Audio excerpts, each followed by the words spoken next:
So, welcome to Orlune's first podcast. I am very pleased to have everybody here. It's a little group. It was going to be a bigger group, but it's a slightly smaller group, but it's fine. We're going to roll with it. So, I have very exciting news. I was just telling Emma, but I withheld a little bit. The event in February has been confirmed. Like a little drum roll. That's it. That was really good. So the event will be on the 27th of February, 2025, in Manchester at the Village Hotel Hyde. Oh, nice. Amazing. Yes. Fab stuff. Great. Oh, you like a yay noise going. Yeah. I have that on my laptop.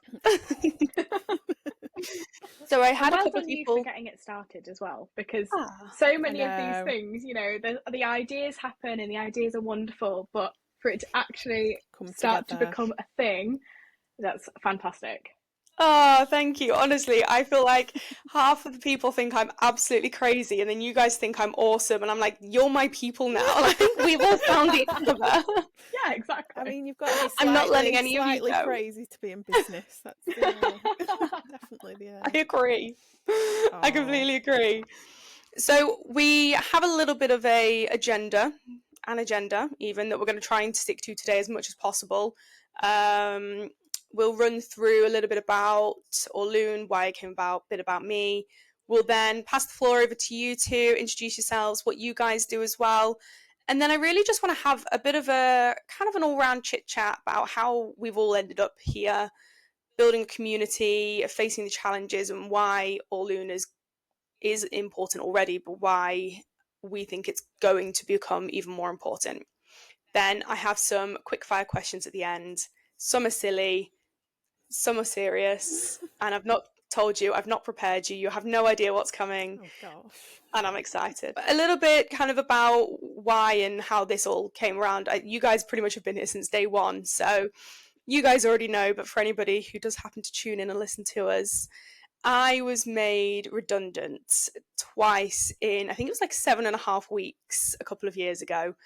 I was in marketing roles. I had one business that I worked with for a long time, and the post-COVID budget dropped and I was made redundant. So I got another job quite quickly. In fact, it was within a week, hence the quick turnover. And then that company was currently going through a merger with its parent company, and they dropped the marketing team to take on the parent company's marketing team. So I got redundant again. Wow.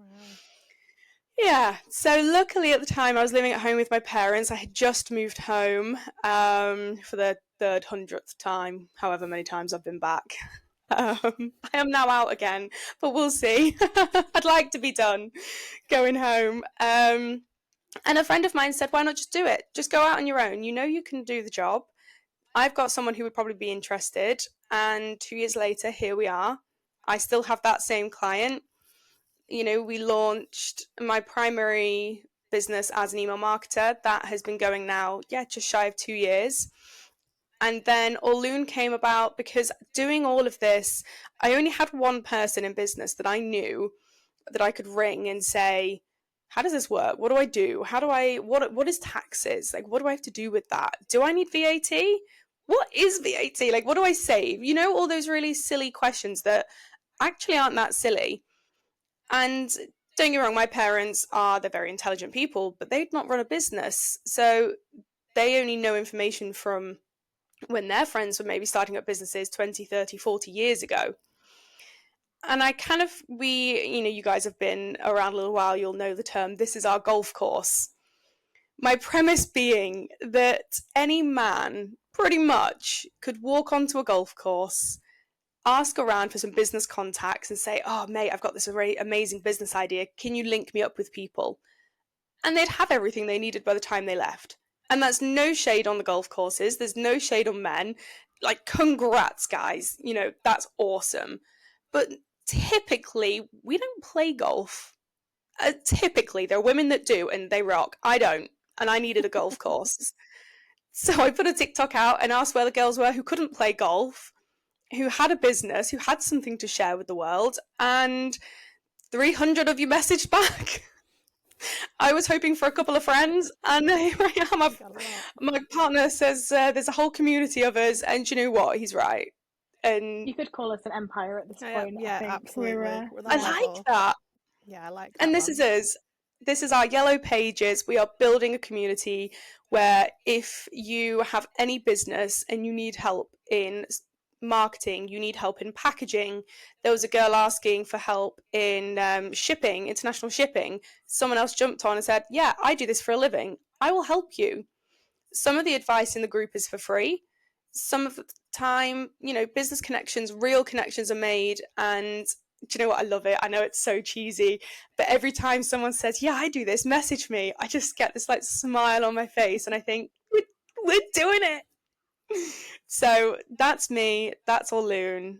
And I will pass the baton to you guys. Emma, do you want to go first? Tell us what you do, why you do it. I am a social media manager who specialises in Airbnbs, tourism brands. More recently, like wellness brands. I seem to be getting a few with like Pilates studios and things like that. So I just help brands build the bits that they don't like to do a lot of the time. So if they're too busy, they're just overwhelmed with what they need to be doing, I get everything up and going. I also do the content side of things for them. So if they don't need full management, but they just want the content taken off their hands, that's what I do. I didn't originally start in social media. I've made my way through far too many jobs to list. So I've gone from nursing, and then I went into weddings, and COVID obviously hit. So weddings stopped for me, and then I launched my own product business and decided that marketing was what I liked. It wasn't the whole business side of things. So I think I enjoy working with businesses and helping them with the things that they don't like, which is obviously with the social media. That's the bit that some people just don't enjoy doing, and that's fine. They get on and do the bits that they do enjoy. I think also there's so much stigma around social media, and you have to be a certain age or you have to be of a certain knowledge type to be able to do it, that it's really overwhelming for a lot of people. I mean, for me, I certainly think it is. I might be from marketing, but I'm not a social marketer. No, it is not my bag. I do think as well the urge with a lot of people, and I mean I work with a few people that are like quite a bit older. Obviously they have their brands and their businesses, and they've had that for a long time, and now it's like this change and they just can't adjust to knowing how to market, and also feeling like they have to follow what young people are doing rather than just staying unique to themselves, which I think that's a big learning curve for a lot of businesses. You can automatically jump on something and think that's what I need to be doing, and actually most people just want to know your story. And I think with this, for example, like you say, saying that you don't have a load of friends that are in business. I don't think many people do have a load of people around that are in business. So being able to say your story of, I just want some of those friends, is, I feel like, why you've built such a massive community, because everyone's connected with it. No, that is really nice. Yeah, I like that. It's nice as well, because it's nice to hear you say that about social media, because I think especially people from our generation as well get thrown with sort of being online way too much. But at the end of the day, social media is something that has exploded over the past 10 years. And yes, primarily it's our generation that's grown up with it. So to us, it's still a bit difficult, but it's almost more of a second nature than it is to anybody else. But it's a battle even for those of us who feel like they can get their heads around it, because like you said before, people want to know your story. It's not just about jumping on the next trend. And I feel like that relates itself to a lot of what I do in my job as well. Like, there are so many overwhelming trends out there that people just, they get overwhelmed by. And so it's really nice to kind of, from your perspective as a social media manager, just to be like, no, take that pressure away. You just be yourself, show your story, and that is what social media loves, and that's what won't ever fail. I think being that authentic to yourself as well is I think a lot of people get confused by that like instant growth and you need to blow up straight away. And when you're in business in it, no matter what area, you have to look at the long term and not the short term. Yeah, And it's I do think invaluable. social media has to be looked at it in that way as well, rather than we've got so used to that like instant gratification of like it needs to be there now and I need to blow up Yes. now, whereas nothing else in your business you would look at like that. You wouldn't think, No. right, I'm gonna go and do Yeah, this and it needs to be there exactly. now. I mean, like with you doing weddings, I'm sure when you started you didn't expect to have like a full calendar instantly, because you know you've got to build that over time and get them relationships. And I think social media has to be looked at in that way as well. Yeah. Yeah, I think for me, at least I try, and I hope that other people kind of have this aspect of social media too, but I try and just think about the creative side of social media and the good that it can bring. Because if you start to think about the bad stuff, Yeah. it just becomes all too much, doesn't it? But I yeah. completely agree. And I think, like you say, you guys have pretty much hit the nail on the head there. Um, when I've started, obviously, I posted that our first TikTok and it blew up. The confusion then, I was like, oh, well, every TikTok will blow up. And then they didn't. And I was like, oh, Yeah. well, what's going on? I don't understand. I thought people liked this. Do I need to follow trends? And you see these really big accounts. There's one account in particular that I have followed this company since kind of day dot, and I love them. I love what they stand for, what they do. But they have a full marketing team saying that you need to post on TikTok 3 or 4 times a day. I'm like, I'm running a business as well as this. I physically, I can't do it. And actually hearing that, do you know what? Just do your best. Yeah. Tell us what you do.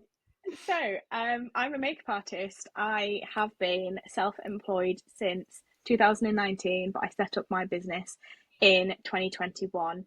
I've been doing makeup on and off really since 2015, so it's very nearly 10 years. And for me, I always thought of makeup as the side hustle, as, oh, this is just what I like doing, and this is interesting for me. And I used to go in and assist another makeup artist locally, and it was fun. And we'd do weddings together, and she'd tell me about her experience in the makeup world down in London, and it was great. And all of these, lovely, but it never felt quite real. And then I did the typical thing of doing A levels, going to university, and during university I did journalism. And as much as it was some really interesting stuff, um, I soon realised that that's an industry I don't want to be part of. And I feel like a lot of people think this, but no, I want to be different. So I knew that the lady I used to assist, and my mum used to have her own business. I knew it was doable. So I thought, second, I didn't like my university degree. I thought, I'm not going to drop out. Also, COVID happened. So that was my saving grace. If COVID hadn't have happened and I didn't have a student loan to fall back on when there was nothing else, I probably would have left university. However, I stuck at it. I had the student loan, and the student loan funded me starting my business. So then I finished university, started my business, and that was now, well, 3 years ago, technically four. It's a very fluid timeline.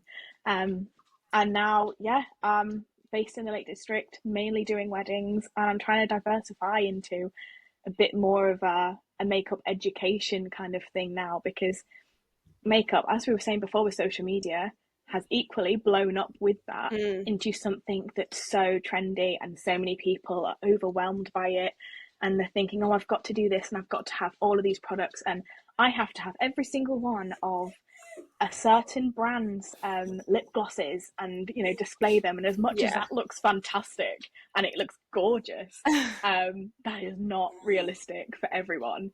And I just kind of want to bring back the timeless aspect of makeup, because that's what made me fall in love with it. Watching films like watching Devil Wears Prada and 13 Going on 30 will be one of my, Best like, film. they will always be. Oh, dog in the background.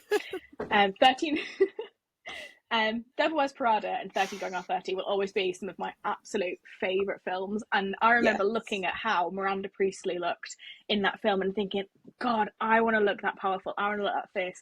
And I'd go upstairs and I'd play with makeup and I'd do that. And that's how I realised that this could be a career. Yeah. And that is how makeup should be. Makeup should help you to feel like empowered, whether you just want to pop on a little bit of mascara and that makes you feel better walking out the front door, or you want to do a full like Marilyn Monroe inspired red lip and beautifully like Hollywood waves.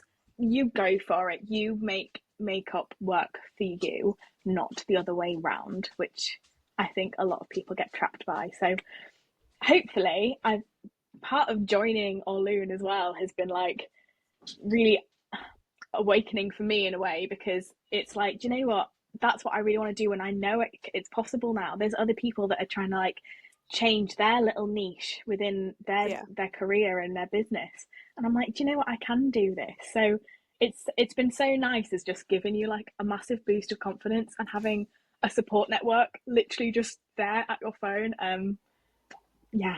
So I feel like as much as I'm happy with where my business is now, it can be so much more. So, oh, honestly, I feel a bit emotional. Oh my God. No tears. Oh gosh, could make me cry. Oh no, that was so lovely.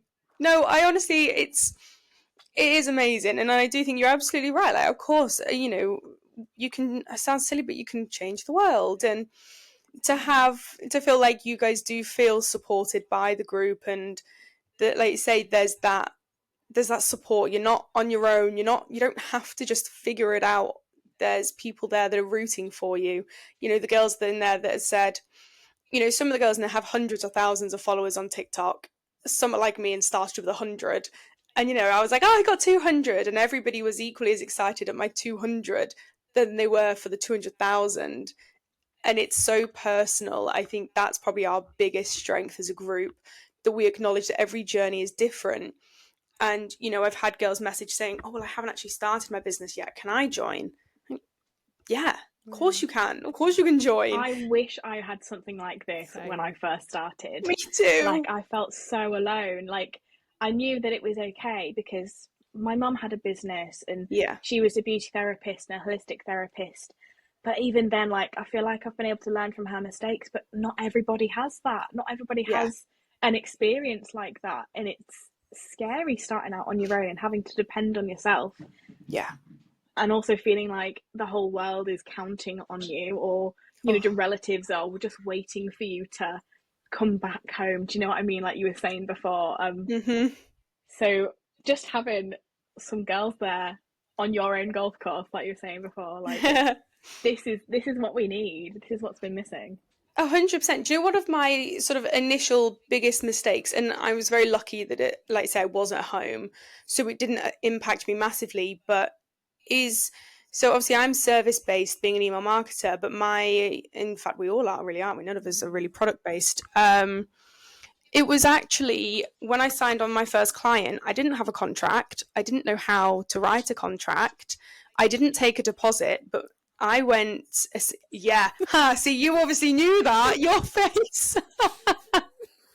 So I went 3 months without a paycheck. 3 months. I moved home 2 days before I became self-employed. Wow. 2 days. Yeah.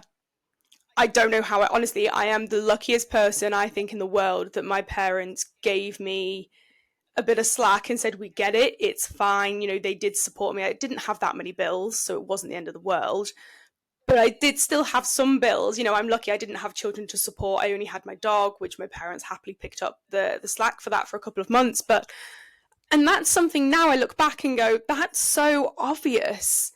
But it isn't. That's a learning experience. No, and I think you just I think as women as well, I think we are very trusting and we are very, we want to help people and, you know, we don't want to push things. I think you end up being put in situations where it's like, oh my gosh, I can't believe I've done that. Like you looking back now would say, I can't believe I did something like that. But that's probably made you learn a lot now in business that completely you might not have thought at the time, but now you'd look at it in a completely different light. This is it, and I think it's like you say, and I think absolutely, I'm sure that men do have something similar, but I think a lot of it is along the sort of imposter syndrome line. I feel really silly sat in a room. I was holding that really high, sat in a room saying, to these fully grown finance men and telling them what to do, and if someone was like, "No," I'm like, "Oh, okay." Whereas now I'm like, well, no, because I know I'm right. Here's the proof. Da da da da da. Yeah. Whereas previously, I had a client who we were in a 6-month contract. We were in month 2.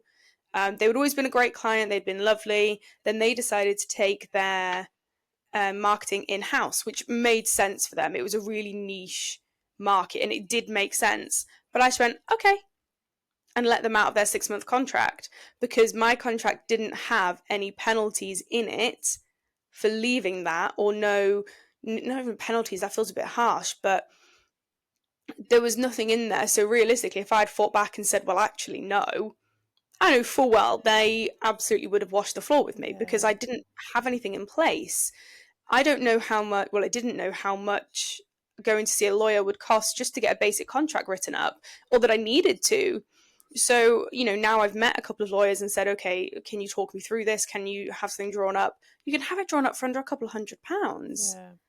That now has saved me thousands in like late payment fees and breaking contract, confidentiality, all of those things that you don't think about. And it was just a case of finding the right person to talk to about it. I think that's there's always a solution. Yeah, and it's not always obvious. Like I was very similar when I started. It was all very relaxed. Yeah, I'll put your name in the diary, and that's it. And then what happens when suddenly things like cost of living crisis skyrockets, and you think, oh, this foundation that I bought that was like 20 odd quid, a year ago, it's now over 30, and that's an extra £10, but I haven't changed my prices and all of this, and it's so tricky. But also when people cancel on you, when people leave, when people decide that a week before the wedding, or do you know what, it's not going ahead, and you're now not going to get any of that payout.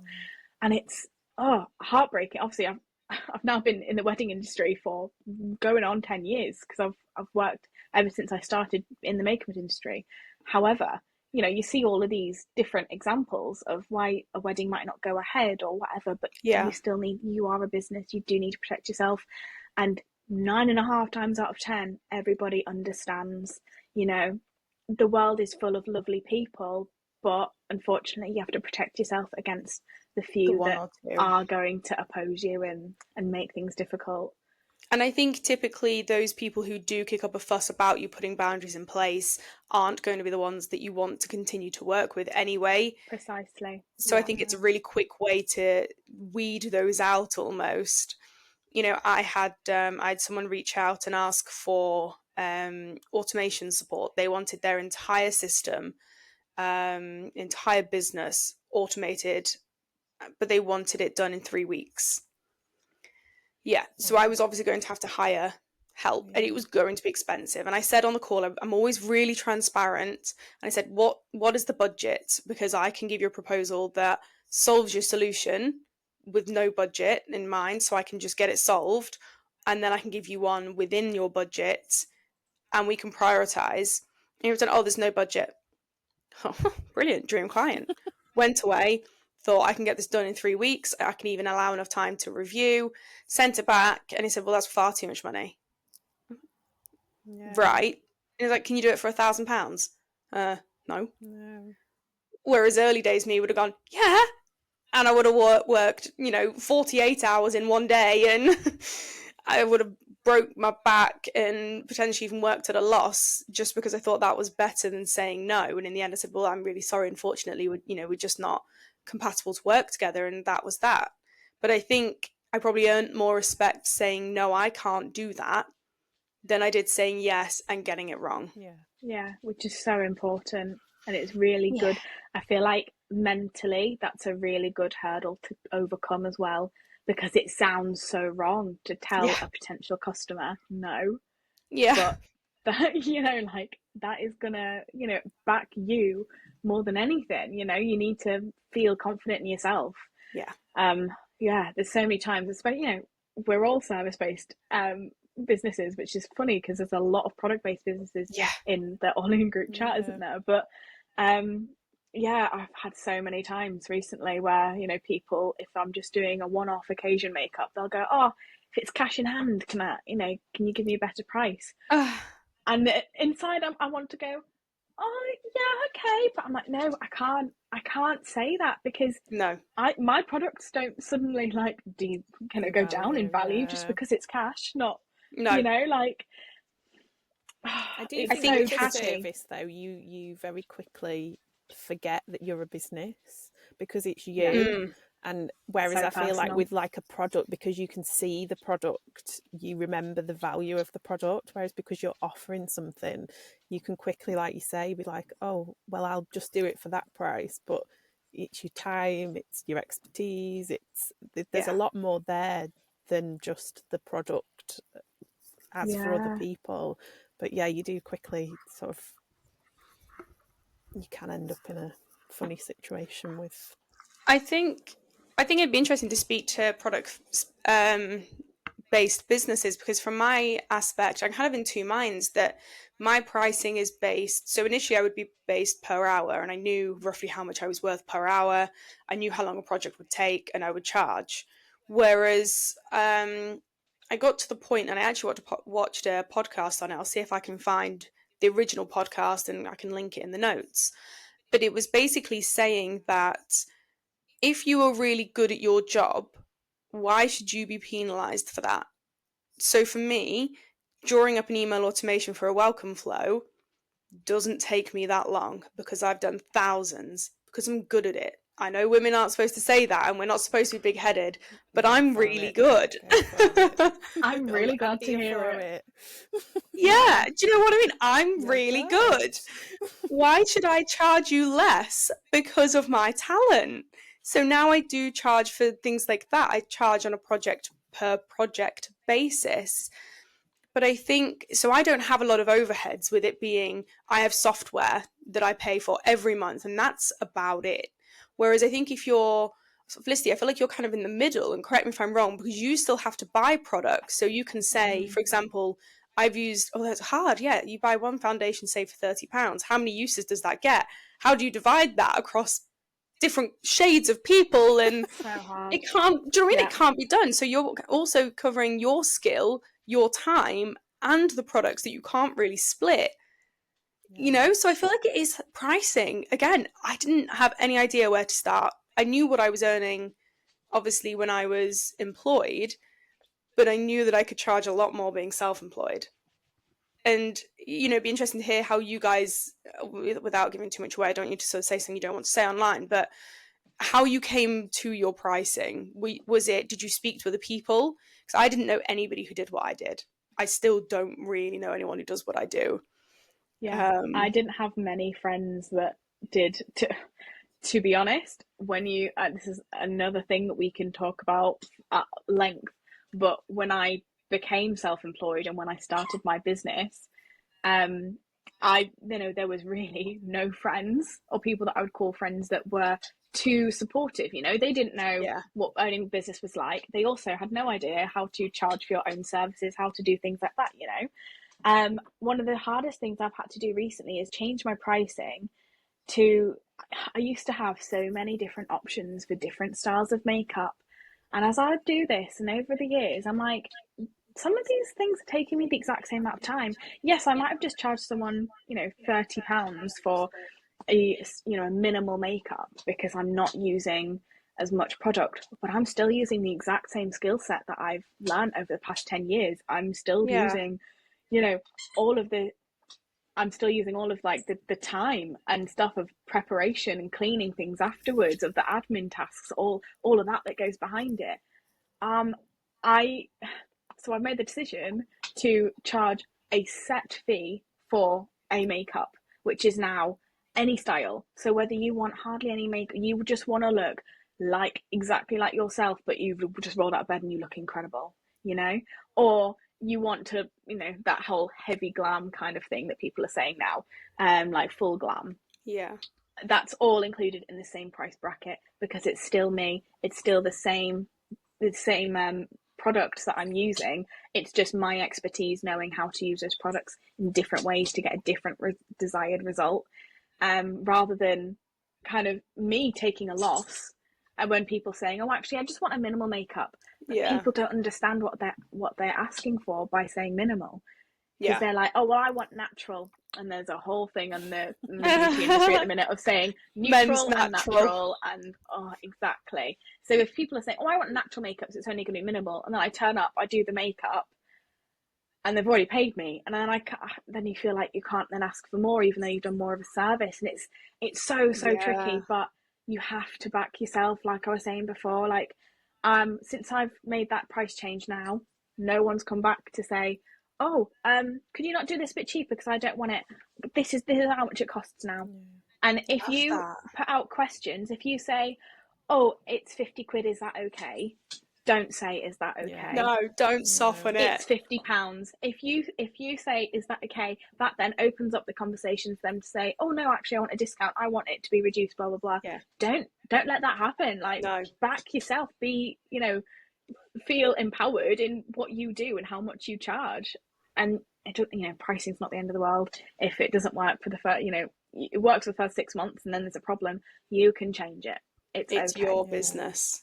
Yes. I love that. I think that's the first time I've heard of somebody like pricing just a set pricing in makeup, but that makes loads of sense for you as a business. You've just got that, it's this, that's it. I feel like I just got like caught up in, I just wanted to make it accessible and have something for everyone, whereas realistically, now that I've thought about it, I am something for everyone. I can do all of these different things. And God, I sound so big-headed now. But no, you don't. You can do it. But exactly, like, no, precisely. Like, it's just, you have to believe in yourself. You have to. And that's a huge thing behind pricing, because imposter syndrome is rife. How my God. Do you bridal makeup? Have you got a tiered system? That was going to be my question. That's a whole new world. Oh God, it is. Do you know what? And it's so controversial talking about pricing, right? So I'm not charging as much as what I should be doing. I'm saying now that I've got 10 years experience in the industry, because I do. Yes, I've only had my business for nearly 3 years, but it's different. Other people I look at that are within the same county as me, doing the same clientele, they charge a lot more. Some people charge a lot less, right?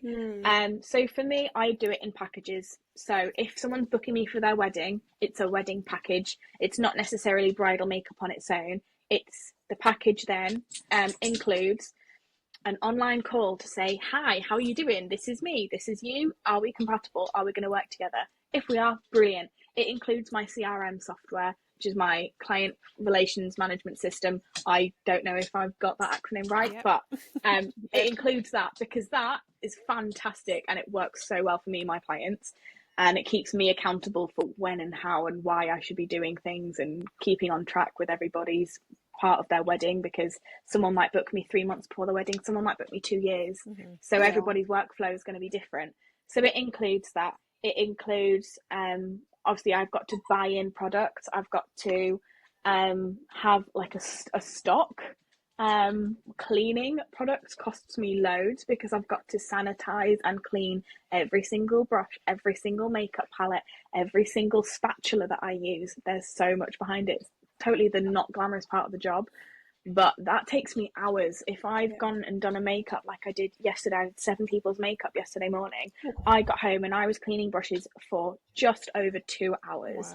Going through those 7 sets of brushes, cleaning them, ready for the makeup package for weddings. Encompasses all of those admin stuff, but then it also includes the optional package choices. Whereas if you're just going to have an online call before the day to discuss your sort of plans and what your expectations are, and how we're going to meet them, and so we can create a good plan to put your mind at ease before the day. Or do you want a makeup preview or a makeup trial, whatever you want to call it? There's all these different terms.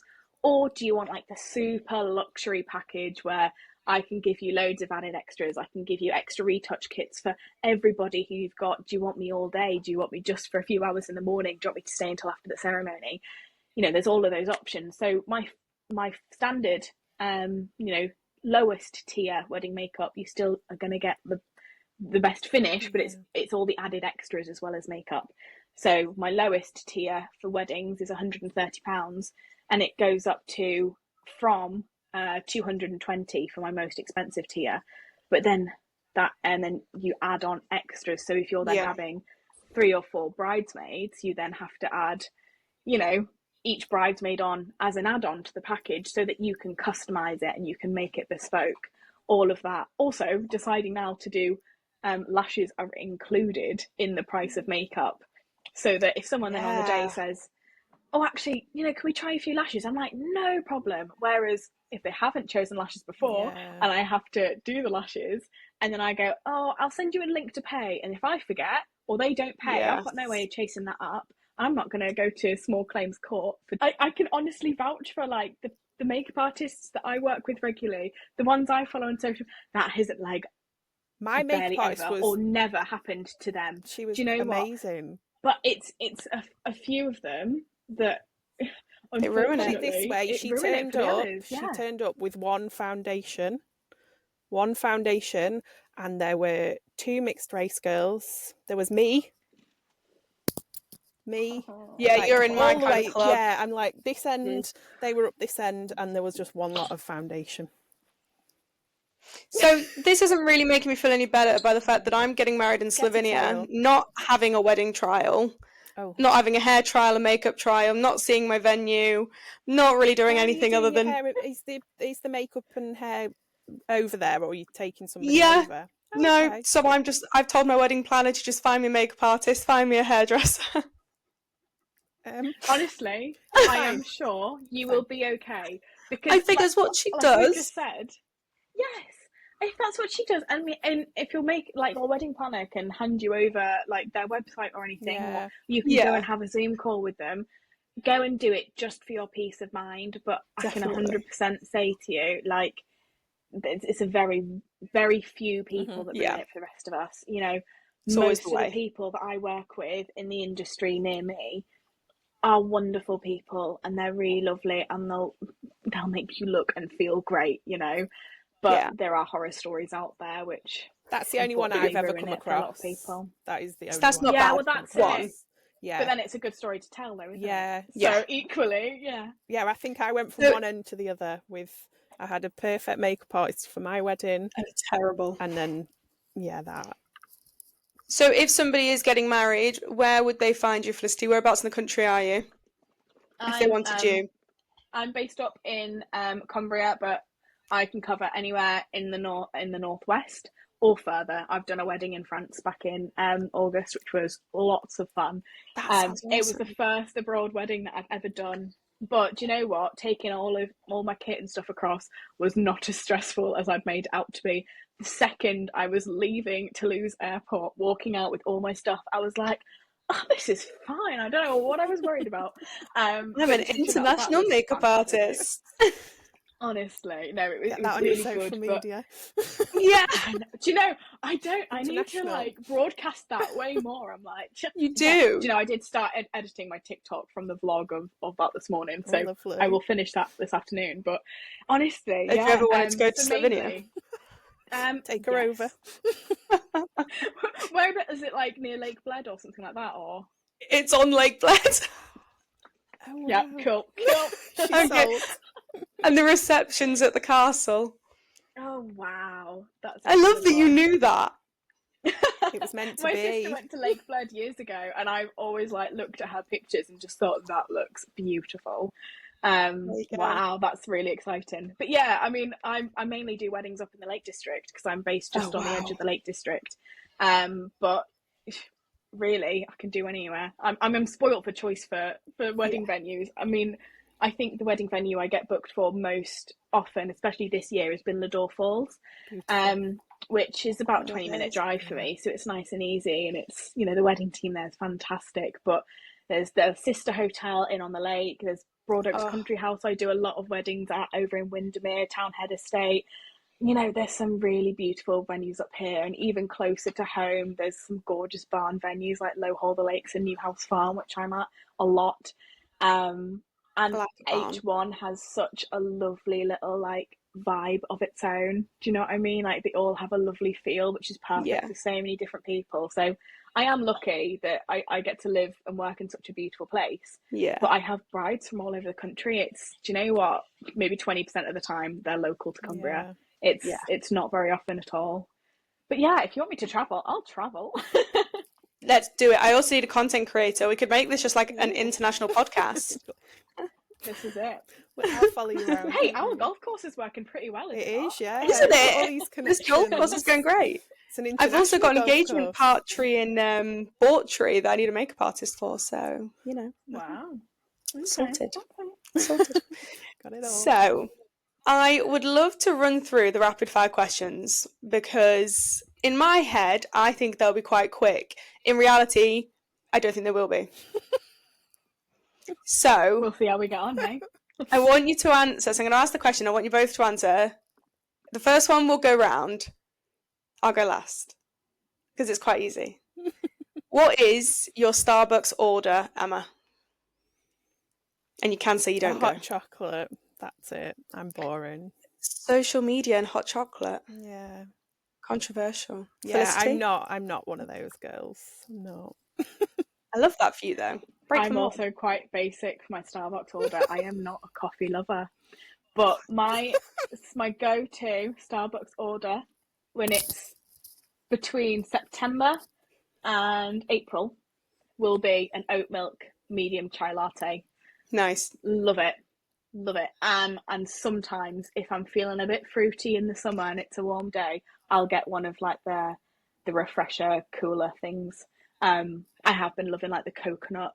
There's a strawberry coconut one and there's a coconut dragon fruit over the last 2 summers, and those 2 have been brilliant. But yeah. Wow, I'm so in the wrong group.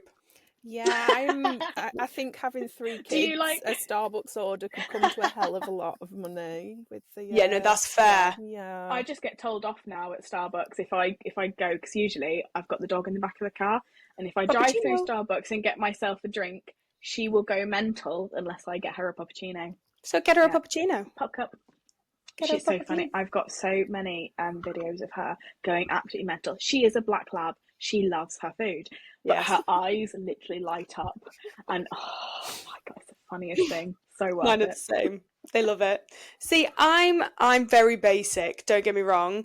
Through the season, I'm a pumpkin spice. I'm a pumpkin spice latte with an extra shot of coffee and 1 less shot of pumpkin spice because I like to taste the coffee, and I think 5 pumps is too much. Yeah. Whereas any other time of year, I am just a standard latte and either hot or cold, depending if it's hot or cold, with, and again, 1 pump, vanilla, hazelnut, and cinnamon. Ooh. And that, like, do you know what? It's great. It's very Kinder Bueno-esque. If you add the white chocolate syrup, it's very Kinder Bueno. I've had this. Yeah. Yeah, I feel like I'm going to have to get my boyfriend to try a few different Starbucks orders because he does love his coffee, but there. Oh no! So maybe I'm involved. We're tempting you too much. Do a trip. Okay, so what is next question? I want to know what's the one thing that you think you should know that you don't, or that you thought you should know when you started the business that you don't. For me, I don't know how to edit TikToks. I have no idea. I'm trying to work it out. I feel like being completely honest, I'm 27. I am that really weird cusp of millennial and Gen Z, whatever. I don't know how to edit. I've downloaded CapCut. I'm trying to figure it out. I know I should know, but I don't. That's mine. Who wants to go next? First? Go on. Go for it. So I feel like I should say, I put it in the group yesterday that I've always just manually sorted out discovery calls, and I had no idea all these different things that can sort them out for me and let people pick them out. Like scheduling tools. Yeah. I was in a minefield yesterday of all these different things. That's a good one. Yeah. Did you decide on one? I think I'm going to go with Calendly. Oh, controversial. Yeah. I'll see how it works. I'm sure I'll probably change. That's just how I do work quite a user-friendly one, isn't it? Well, I work for one of their competitors, so it's a little bit. the You Can Book Me. Okay. So I'm a bit biased. I mean, I personally genuinely think it's a better tool, but I work for them. So, you think that's a better tool? Oh, okay. It's more customizations, more automations. Oh, well, I can They have love an automation. Oh. There's more support right now. So golf course. Maybe you've changed my mind. Somebody said that Google was really easy to use, and I spent ages like, I don't know how to do this. Can't figure it out. No. And I love Google. All my stuff's Google Drive, Google Calendar. Yeah. But my issue was, which is one of the things, and this is I didn't mean this to be a cheeky little plug, but one of my big things was I have my Apple Calendar, because I'm firmly an Apple gal who likes Google. I know, controversial. But I had my Apple Calendar for all my personal stuff and my Google Calendar for all my business stuff, and then I wouldn't cross-reference them. Yeah. So You Can Book Me, you just upload them both onto one. Oh, okay. And then you can block out times that you don't want to work or that you're not working, you're not available for meetings. I have a max of 2 meetings per day. Yeah. And you can edit everything like that. So that's my opinion. Maybe you've just swayed me then. I do my calls through Zoom, but I don't pay for the full Zoom version, so I am stuck to a half an hour call. However, like, Google has been tempting for me recently, but because I've recently set up my CRM with Dubsado, they can integrate your discovery calls and scheduling inside. Nice. So I need to have a look at that more so. But I think I was totally going to say that my business thing that I don't know that I probably should is what you're about, Hattie. So like the email marketing, I will send a basic bog standard email, but I have never sent, and I've never sent out like a group email with my logo at the top and like a big, not like, that is something I need to sort out and need to learn how to do. Or if you could show me, of course, the ropes, like that would be so useful, because even now, when I've updated my pricing, usually, once you've signed your contract, your pricing is locked. However, if people have all got in touch and said, they haven't quite secured their booking yet, and my prices have changed, I need to send out a group email to say, oh, hi, by the way, this, or I've recently been nominated for an award. Here you go. Every one of my last clients from the past 3 years, you can vote for me. Like, I need to do group emails like that, which look really snazzy, and mine are all just bog standard. We can do that. My name, number, and a link at the bottom. Like, yeah. I do think it's something that we're not taught. Emails, finances, we're not. But I'll send you my. Powerful. 70% conversion on emails. It's still phenomenal for marketing. I mean, I could talk for hours about it. I won't. But I will send you my You Can Book Me link. You can book my time. We'll go over everything together, and I'll show you how to get it all set up and kind of best practices and stuff. We can do that. Awesome. Okay, my final question, and I don't want you to think about it at all. It's either a really easy one or a really hard one, depending on... It's not that deep, I promise. So obviously we've got the Orlune event coming up in Manchester. You guys have been with me from pretty much day one, so I feel like you know roughly where I'm headed with this. You know kind of the vibe I'm going for. What is one thing, either a feeling, something that's going to happen, anything, that you're expecting from the Orlune event? I'm expecting high energy. Okay. Extremely high energy. Yeah, like I wanted to say, I'm expecting that. Yeah, mine definitely links to that. I was going to say like community. Yeah. Like just that.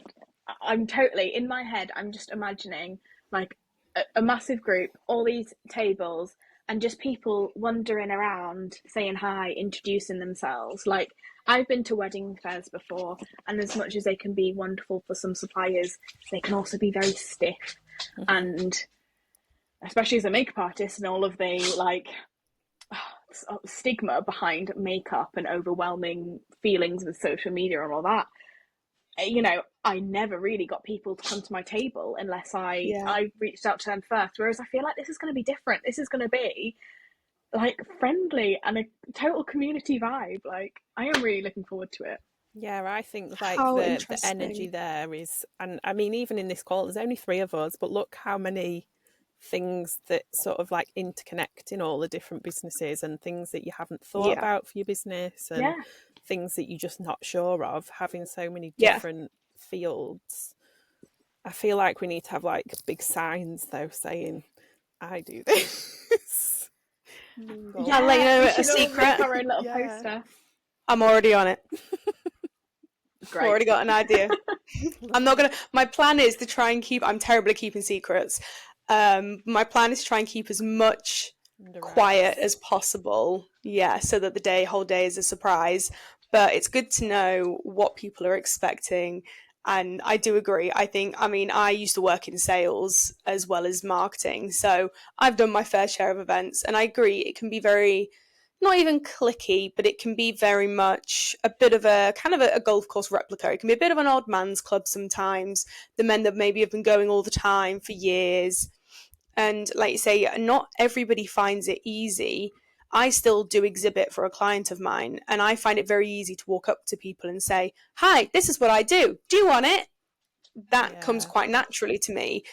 But what I want to be able to do in this event is to be able to do that, but also for the people that would rather eat rusty nails than walk up to somebody and say, hi, buy my stuff, to still give them a voice and an opportunity to sell their stuff, sell what they do, sell themselves. And there's also some really interesting people coming. I can't tell you who, but yeah, I'm excited. Wow. And I'm pleased you are too. This is so cool. Oh, it sounds so exciting. Oh, I can't wait. Honestly, I get goosebumps. Amazing. Well, we will wrap up our first episode there, unless anyone has any golden nuggets of information they're just dying to burst out, and I've just talked straight over you all. No, I don't think so. I think we've done good. Yeah, I've loved this. This has been wonderful. Oh no, I'm so pleased. To start off with, I think. Brilliant. I agree, and hopefully it gives people a bit of an eye into what we're doing. The plan going forward is we will pick up on, in the group, I basically asked yesterday, you two obviously would have seen it, what people want to know next. I put in a couple of different ideas. Everybody has voted marketing, pretty much. So next week, my plan, I think, is to maybe focus on a couple of areas, because I think I could talk for an hour about emails, we could talk for an hour about social media, and I'm sure that could be broken down into an hour on TikTok, an hour on Instagram, and I need to kind of have a bit of a think about how best to do that and see what the girls need. And then very similar to this, we'll bring on some people from different industries, some people that don't know what they're doing, me. Some people are doing amazingly. We've got a couple of girls in the group, like I say, who are just absolutely killing it on their personal social media. We've got obviously experts like Emma. So we're going to have another real mix of people hopefully coming on and share some insights, but ask the questions that people are probably already wanting to ask because they're going through the same thing. Yeah, so that will be next week. Maybe do like a Q&A, maybe take some questions, and then we can answer them as like service providers in that way, or product businesses. It's keeps a bit and while this podcast is still quite a baby, like experiment with it, have fun with it, like let's see what the people want and let's give it to them. Well, thank you both so much. This has been amazing, and we will see you on the next one. All right, bye everybody.